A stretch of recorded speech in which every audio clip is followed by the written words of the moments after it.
What is your God's name? Part 63. I'm Professor Hannes Redlinghuys of the First Assembly of Yafashua in South Africa, Victoria, Montana, also international. Should you require any of the books which I've written, or maybe the restoration of the original Sacred Name Bible, the Rotterdam version, the one that's not available in any bookshops in the world.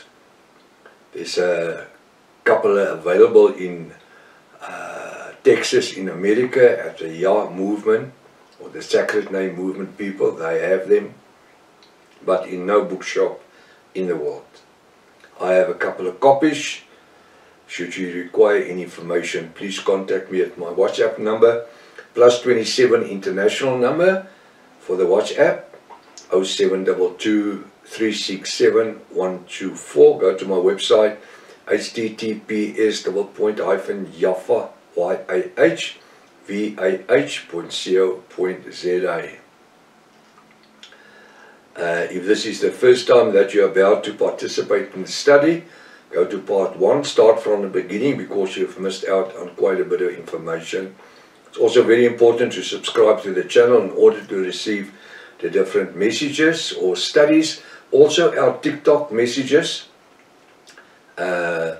Please contact, what do I say?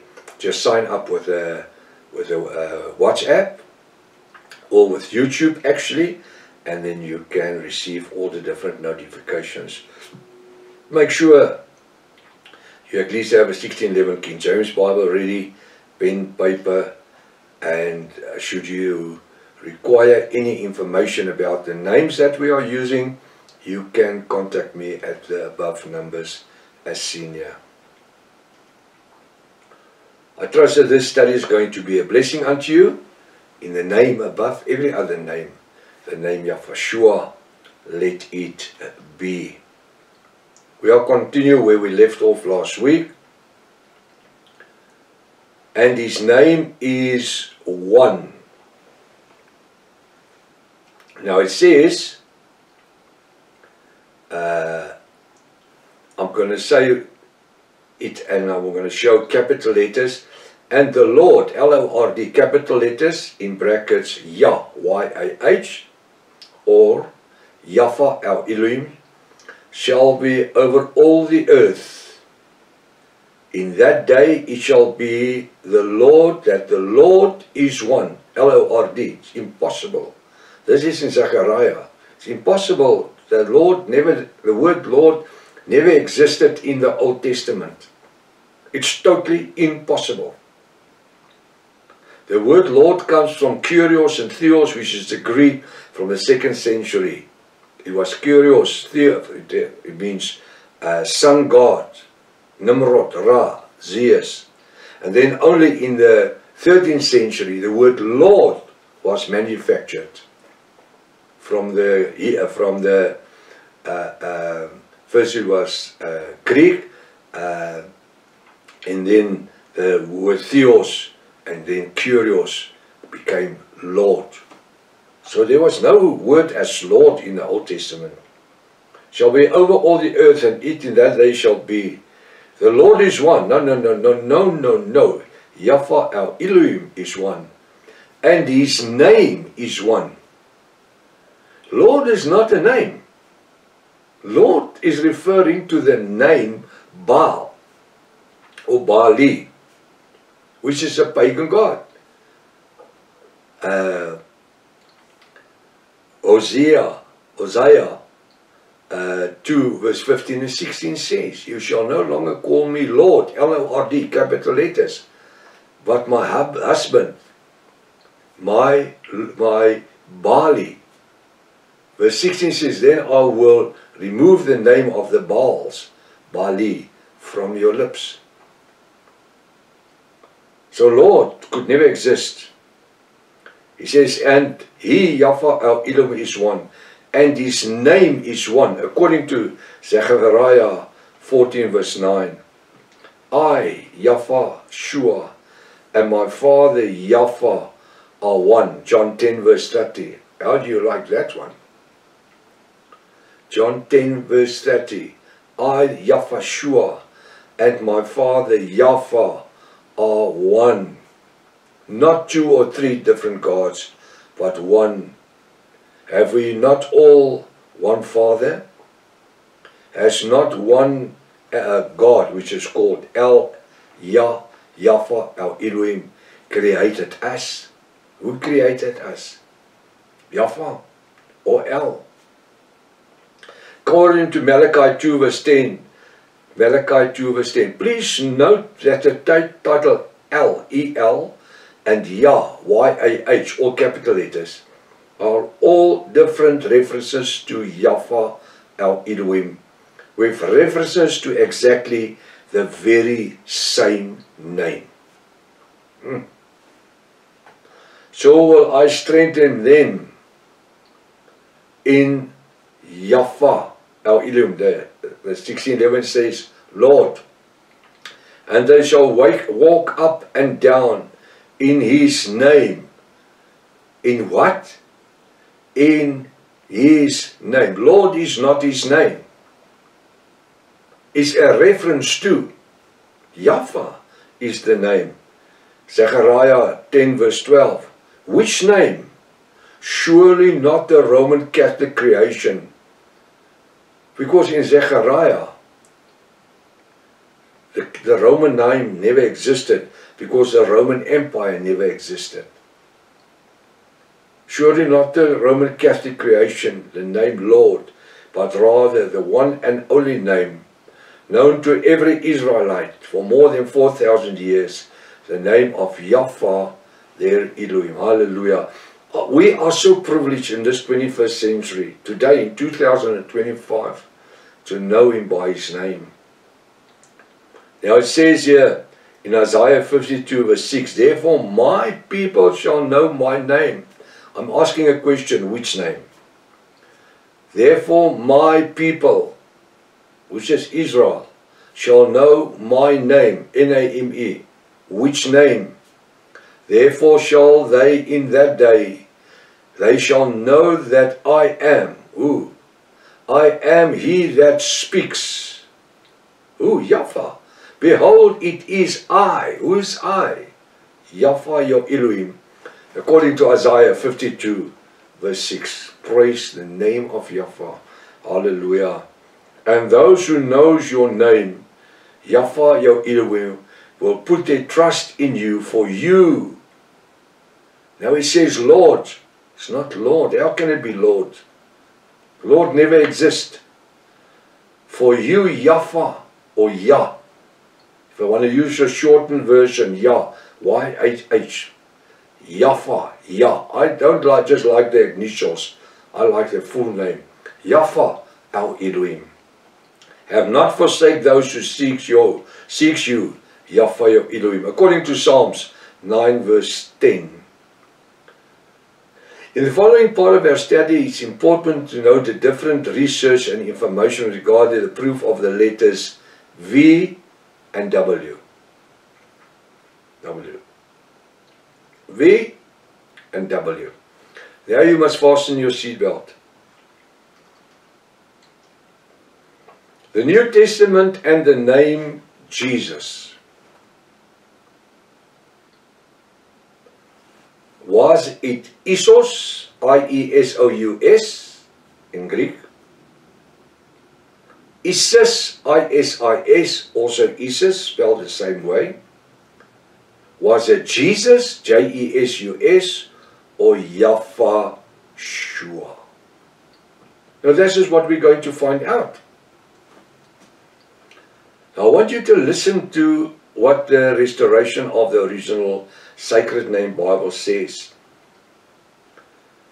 When dealing with this chapter, it would be necessary to restudy one or two of the elements we already studied. It's necessary.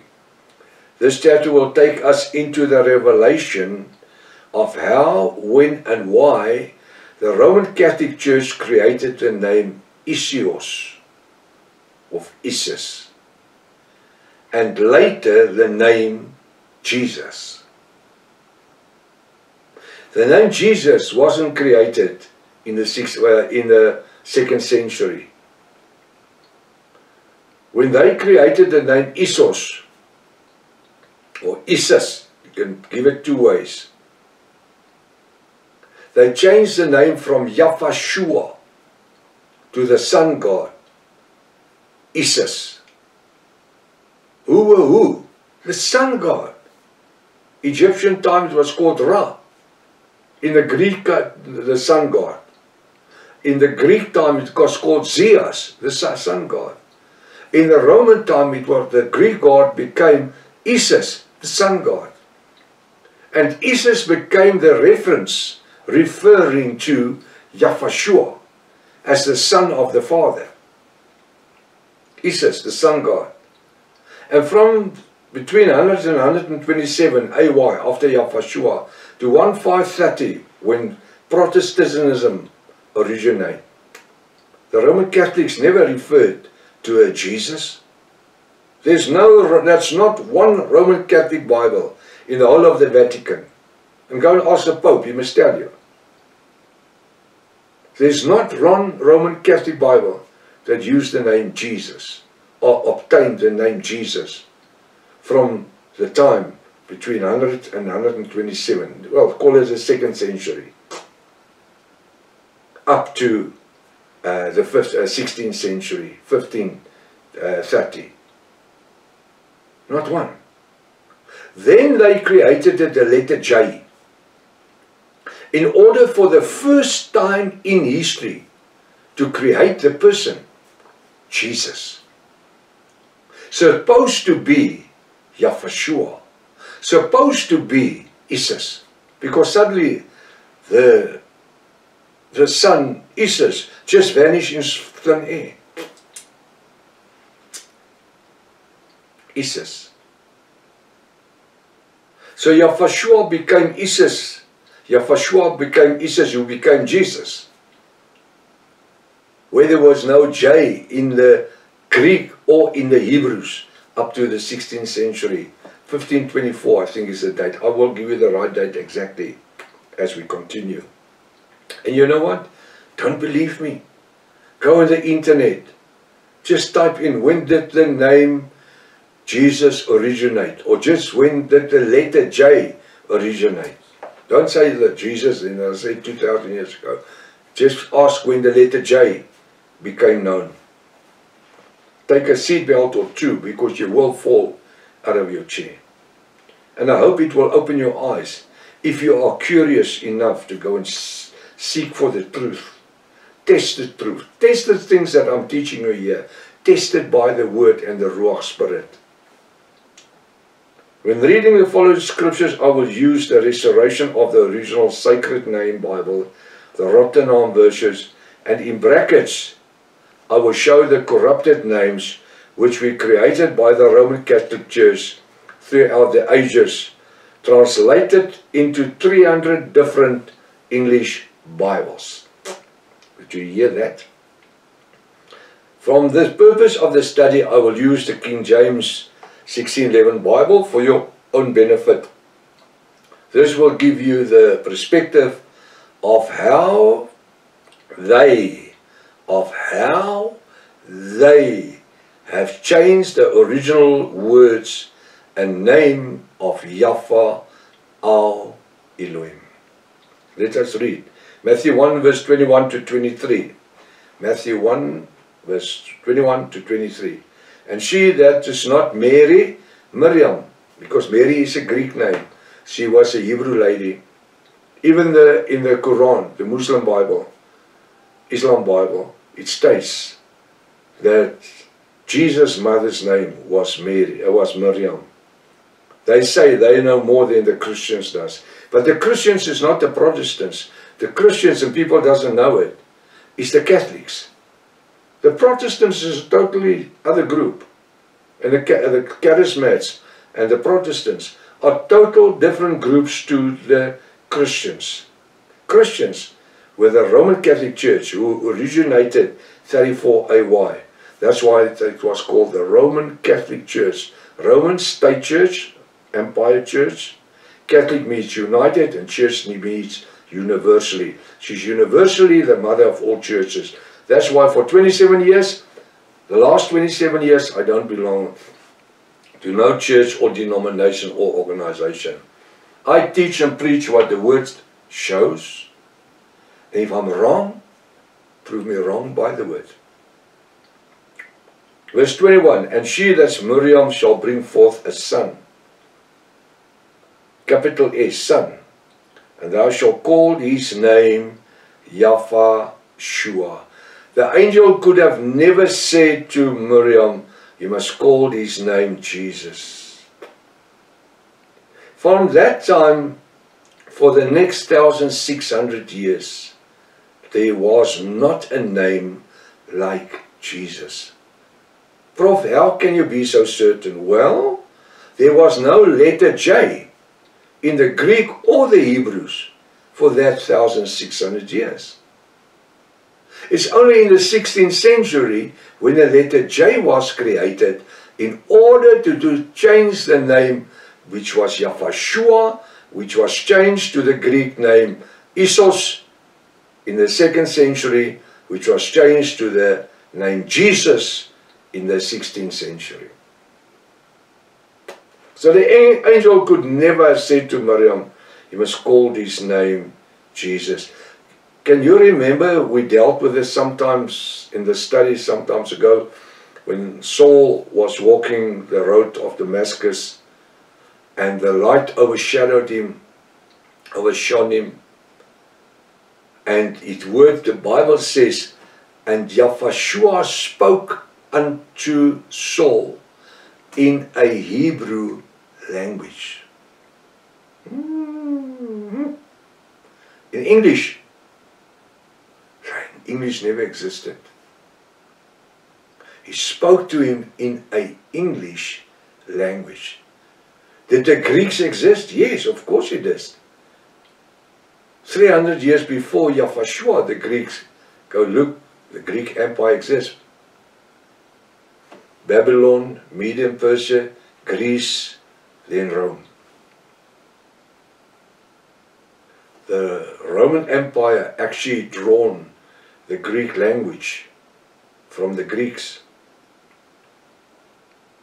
But the name Jesus never exists. The name Isis exists because the Romans called Zeus, which was originally Ra from the Egyptian times. Ra, Egyptian times, Zeus, Greek, and then the Romans made Zeus, Isis, their own sun god. All titles of sun god. Also Nimrod. Nimrod is called the sun god. And his mother was Semiramis, the queen of heaven. Coming back to Zeus. So Zeus existed for about 200 years before Yahshua did. Before Yahshua did. The sun god Zeus were worshipped by the Romans.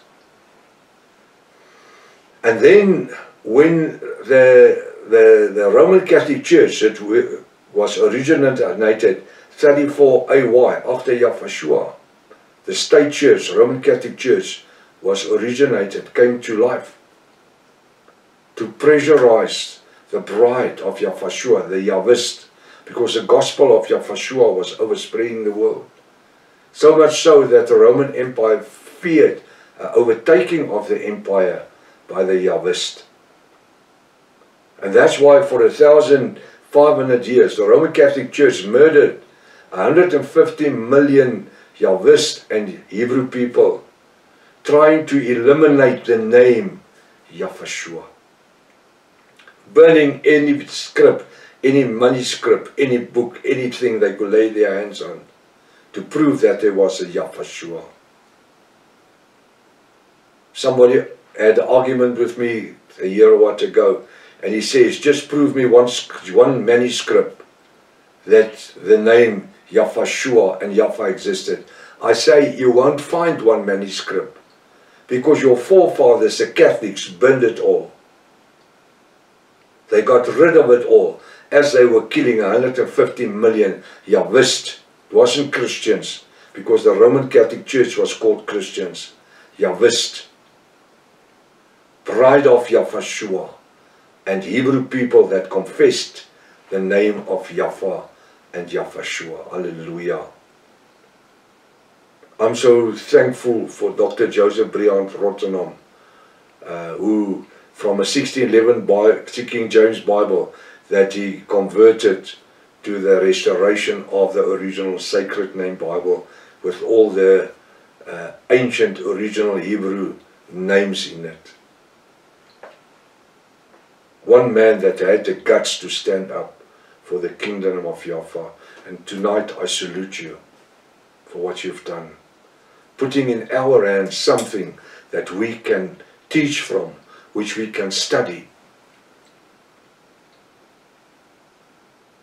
And I trust that this scriptures and this books that I'm writing and all this will mean something to somebody else, to have documents to teach from and to teach and learn their children from, and preach it from the pulpits and preach it from the home stuff, because we don't believe in churches, because the Bible says your body is the temple of the Ruach HaKodesh. He doesn't live in churches, and that's why Yahshua never sent his disciple to any churches. He said to them, go from house to house and break bread. He didn't give each one a brown bread or a white bread. What are we doing? Every time that we are together, we are busy breaking the bread of life and bringing from the fountain of living waters. Hallelujah. Verse 21, and she, Miriam, shall bring forth a son, and they shall call his name Yahshua. We've already studied the names. It's undoubtable that Yahweh is the Father, coming from the Tetragrammaton, Yod, Hey, Vav, Hey, YHVH. Tetragrammaton you can't pronounce. You need the two A's. It's the only letters that works. Is the two A's, Alephs in Hebrew. Yod, Aleph, Hey, Vav, Aleph, Hey, Yahweh. A-Y-A-H-V-A-H, Yahweh. Yahweh in Hebrew. It's not Yahweh. There's no W in it. It's a V. The Vav is a V. Vav is like a candle in Hebrew. Vav. And she, Miriam, shall bring forth a son, and they shall call his name Yahshua. Father's name Yahweh. Yahweh. And the Shua, S-H-U-A, means Redeemer and Savior. For he shall save his people. Who's his people? Who's his people? Did Yahshua came to save the world? No. No. What does the scripture says? He shall save his people. Who's his people? Israel. When Yahweh spoke to Daniel, he says in Daniel 12, first he sent Gabriel in Daniel 9, 7, 8 and 9. 7, 8, 9 and 10. He sent Gabriel to Daniel and his people. Who was Daniel's people? The Babylonians. No ways. The Israelites. And then in Daniel 12, Yahweh sends not Gabriel, but he sends the other angel, Michael, to Daniel and his people. Not the Babylonians. Who was Daniel's people? The Israelites.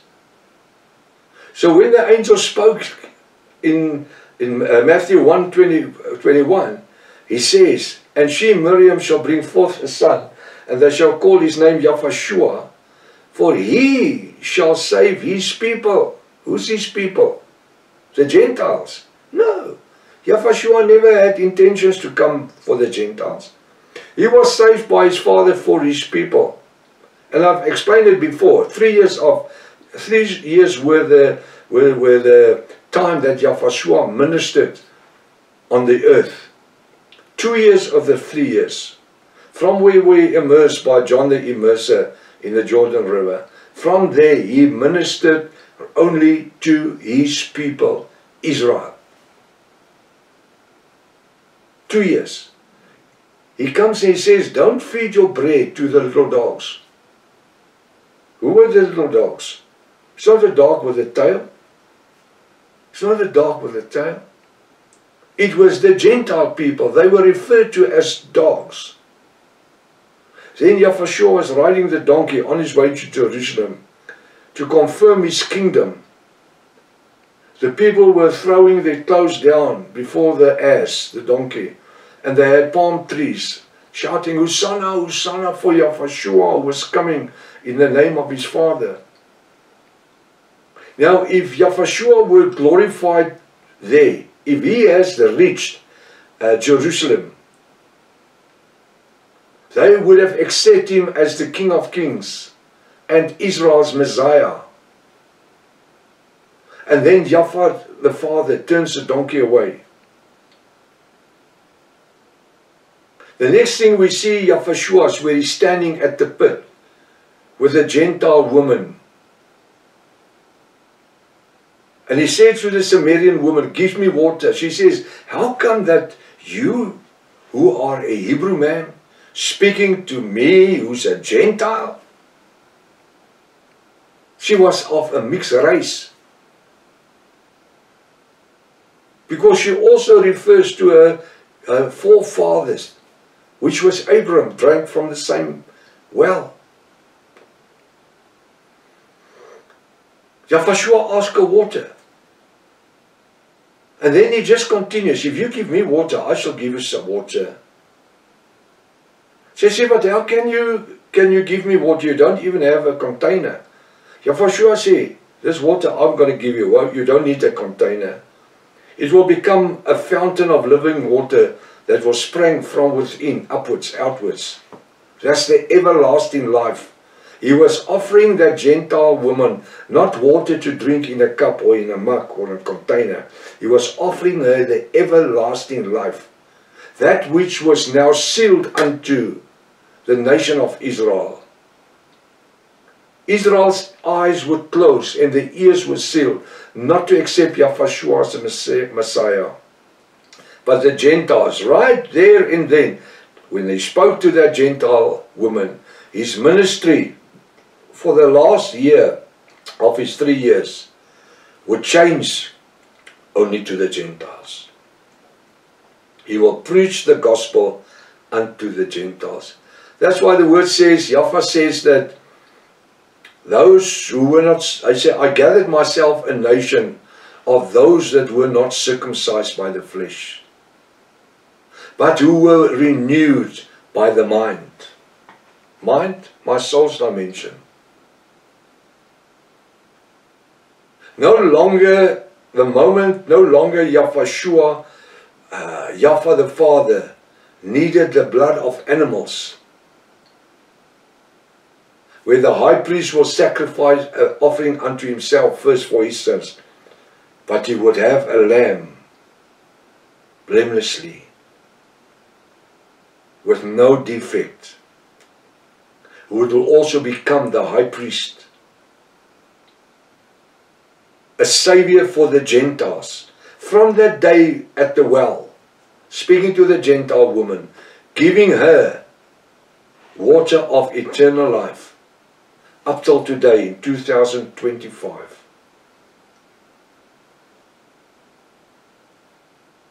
He is working, Father Yahweh is functioning and is working with the Gentile bride. And that's why when they said on the 23rd and 24th of September, the rapture is going to occur, it says impossible, it just cannot happen. It cannot happen because it's not scriptural. Because there's a biblical timeline that Yahweh has given us. Daniel 9:27, Daniel 12 verse 11, Daniel 12 verse 12. That's the timeline. Should you require the timeline, you can send me a SMS. I have some of my students, Brother Rocco and Sister Yauni, who has done it for us very nicely. Fits on your cell phone in color. It's free. If you send me SMS, the Prof sent me the timeline of the 70 weeks of Daniel, which is 490 years, where 483 years were concluded, right to the day that Yahushua was crucified. And we are waiting for the covenant to be made, and it's not a covenant between President Donald Trump and Netanyahu of Israel. It's between the Roman Catholic Pope and Israel. So we are waiting for it to happen. And from the time that the sacrifice will be ceased, from there it will be 1,290 days, Daniel 12 verse 11, plus Daniel 12 verse 12, 1,335 days, that gives you a time of 2,625 days, 7 years and 105 days, Great Tribulation. And she, Miriam, shall bring forth a son, and they shall call his name Yahushua. For he shall save his people from their sins. He came for the nation of Israel. Then Father would turn the gospel of salvation functioning through the redemption blood of Yahushua unto the Gentiles. Up till today, the majority of the eyes of the Israelites and the ears are sealed not to see and sealed not to hear. And that's why 1/3 of them, the remnant, 1/3 of Israel, in the Great Tribulation will be saved to the glory of Yahweh. And when Yahushua will appear in Revelation 19 verse 11 to 21, when he appears on the white horse, coming with a sword to come and make war. No, he's not going to make no war. He's won the war when he died on Calvary's hill. When he said, Father, is fulfilled. When he went down into Hades, coming back with the keys of death and the realm of death, he has won every war. He doesn't need to fight. The sword is not in his hand. Go read Revelation 19 verse 1 to 21. You'll find the sword is in his mouth. He is speaking judgment over the nation of Israel, the 2/3 that did not accept him as the Messiah, Savior and King, and the Antichrist world. So, and she, Miriam, shall bring forth a son, and they shall call his name Yahushua, for he shall save his people, that's Israel, from their sins.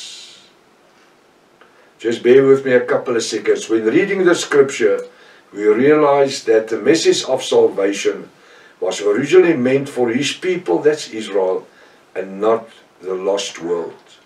Only 2 years of ministry of Yahushua on earth, after he was immersed by John the Immerser, that Yahushua, his father, changed his ministry, and then only did he, that's Yahushua, take the message of salvation through the redemption blood unto the salvation of the Gentiles. Now what we're going to do, we're going to stop right here. You can study the rest of the scripture, verse 22.